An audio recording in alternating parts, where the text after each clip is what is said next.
Hi, hello everyone, Dawn Epting here. Thank you guys so much as always for watching.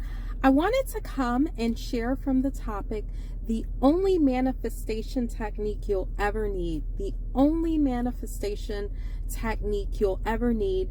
And I believe that is knowing that you are enough by virtue of your birth alone. And I'll get more into that in a moment. Feel free to hit the subscribe button under the video and hit the bell to receive notifications for future videos. So I'm sure that many of us have heard about many manifestation techniques, and this can be in spiritual communities or the law of attraction or assumption communities. And I want to get into first some of the things that we're taught, and then I'll go after that into some of the things I believe, some of the notes I've written here, some of the things I believe that we should be doing. And a lot of that involves resting and knowing who we are. But first, we've heard that we have to affirm, often that we have to feel it real. So we have to feel the end result of that which we desire, whether it is financial abundance or good health or great relationships. We live in the end, which is correct, that we have to visualize and that we have to be persistent. And often this, implies works or using force, especially if we're doing it from a place of not having it. Because the vibration or the frequency of not having something is a lot different than the vibration of I already have it.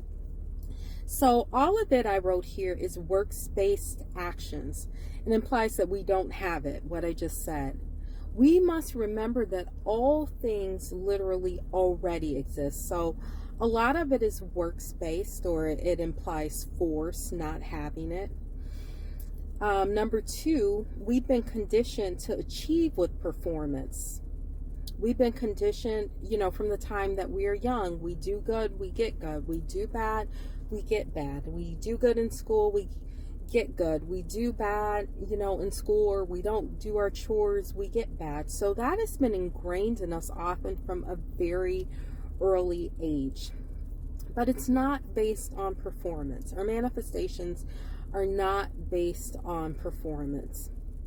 And finally, we often believe that it's based on our right or wrong behavior or doing everything right. I lived in this place for a while in terms of being conditioned growing up to think that I had to do everything right or do what was right or strive for perfection by elders that were around me. And this is not a great place to live, because it can cause us to burn out, and it can cause us to condemn ourselves when we're not perfect, and it can also cause us to become people pleasers and not tune into our own, desires and our own, what we want and what we desire.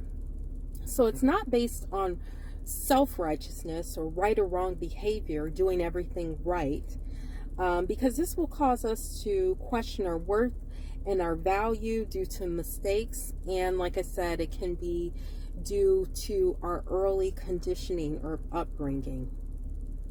Those of us who identify or may have identified as empaths in the past, it causes us to tune into the needs of all those around us too. Often when we're striving to please and striving for perfection, and it tunes out our own needs and our own voice. We're not authentic with ourselves and our own desires. And this is important, especially when we are trying to walk in the experience of the desires of our own heart and the desires that have been placed in our hearts from the foundation of the world. We have to remember that there is no condemnation, whether we make a mistake or whether we're falsely accused by those around us of not living up to their expectations or making mistakes in their opinion and estimation. And like I said, a lot of this has to do with past devaluing, being devalued maybe in the past. But we have to remember that our righteous standing is always intact, even when we fall short of our own self-righteousness. So number one, some of the things we have been taught are to use works, many affirmations, works or force, if we're doing it from a place of fear or not having it already. Number two, we've been taught to, achieve by performance. And number three, by self-righteousness. So what do?